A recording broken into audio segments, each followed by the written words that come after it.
With Conference Championship Weekend in the books, it is time for my final college football playoff ranking of the 2017 season. And the rankings that I have, now, I only have 6 this week because really it's the final week. And Conference Championship Week was basically an elimination week for a bunch of teams within the top 10.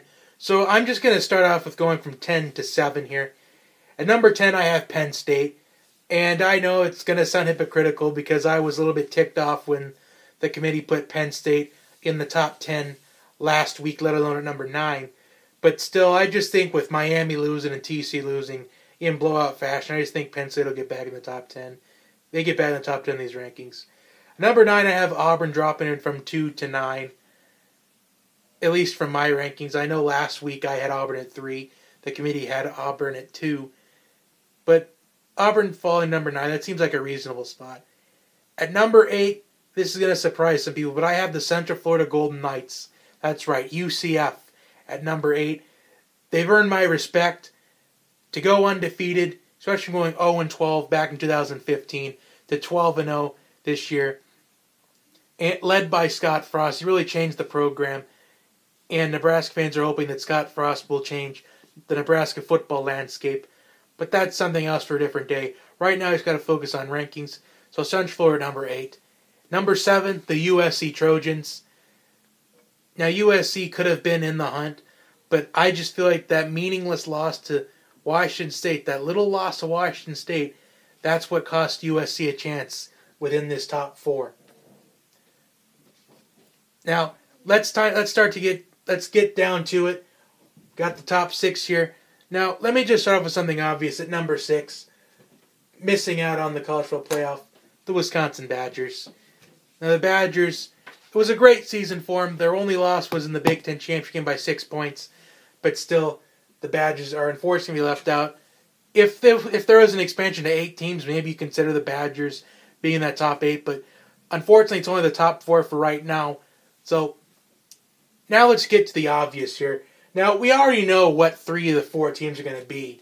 But the question is, what order are they going to be in? Like, is it going to go Clemson, Oklahoma, Georgia, Clemson, Georgia, Oklahoma, or Oklahoma, Clemson, Georgia? That's what I think we need to know about this first 3 is what the order is. So at number 1, I have Clemson. I know this probably doesn't surprise a lot of people because I've been saying that I feel like Clemson is the most consistent team in college football when they're completely healthy. When Kelly Bryant is healthy, I think they're the team to beat. And right now, the only team I think that can really beat Clemson realistically, at number 2, the Oklahoma Sooners. It's just been hard to go against Baker Mayfield this year, especially what he's done. Both Clemson and Oklahoma had fluke losses. Clemson's to Syracuse and Oklahoma's to Iowa State. So now let me just flip this over since it's obvious. Georgia at number 3.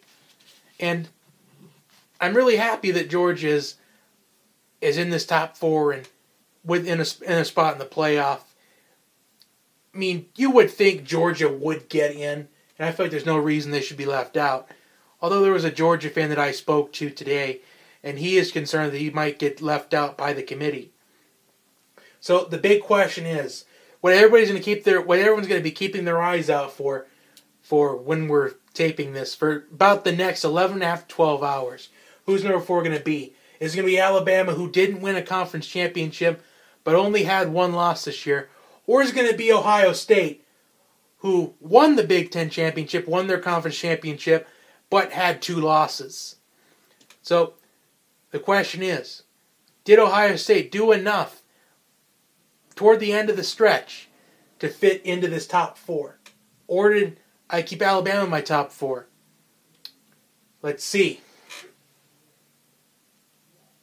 5, 4, 3, 2, 1. I put Alabama at number 4 and Ohio State at number 5. I just feel like you have to ask yourself this question.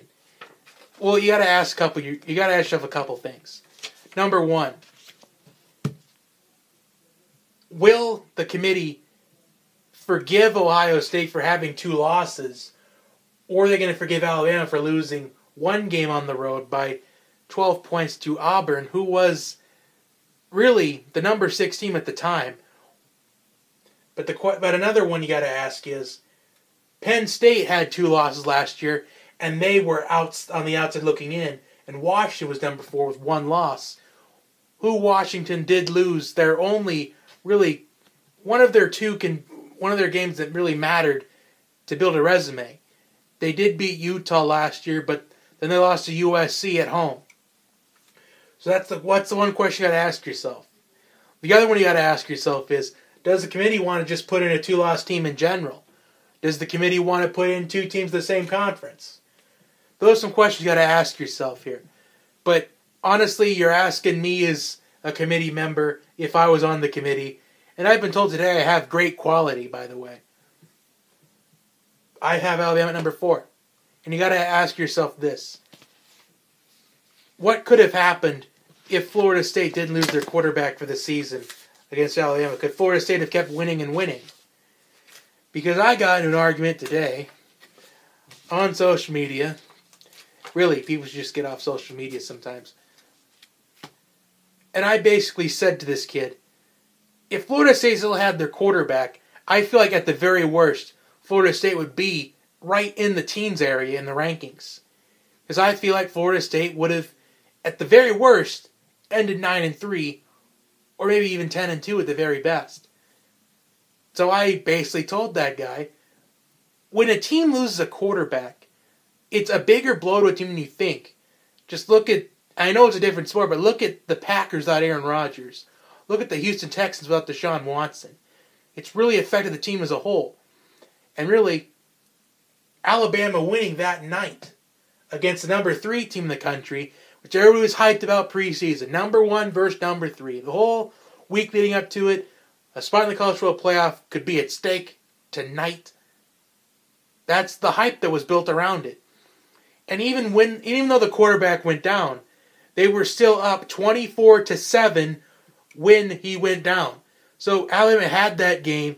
They had it in wraps. They had a 24-7 victory in wraps against, that night, the number 3 team in the country. But you could also argue Ohio State has convincing victories where Penn State was number 2 at that time. They have a convincing victory tonight who was against Wisconsin, was number 4. Then you have a convincing 56-3 victory against Michigan State, who was number 12 at that time. But really, I think the argument just gets weighed out, in my opinion. Because if you're asking me, is the committee going to look at the Big Ten, the last 2 years in the college football playoff? They've been outscored. Not only been outscored, but they've been shut out in the last 2 college football playoffs.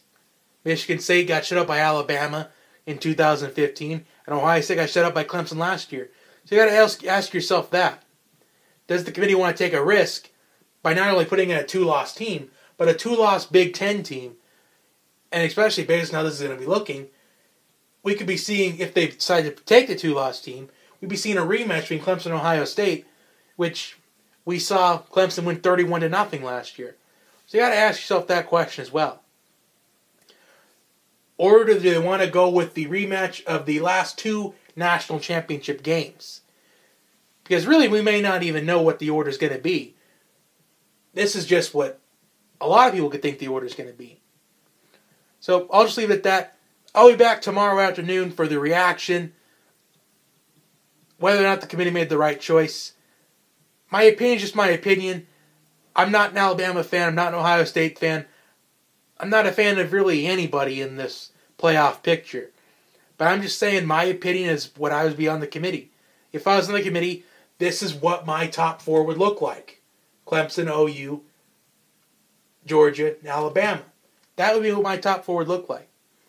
So, like and subscribe to the channel. Share this with your friends and family. I will see you back tomorrow afternoon. Have a great night, everyone.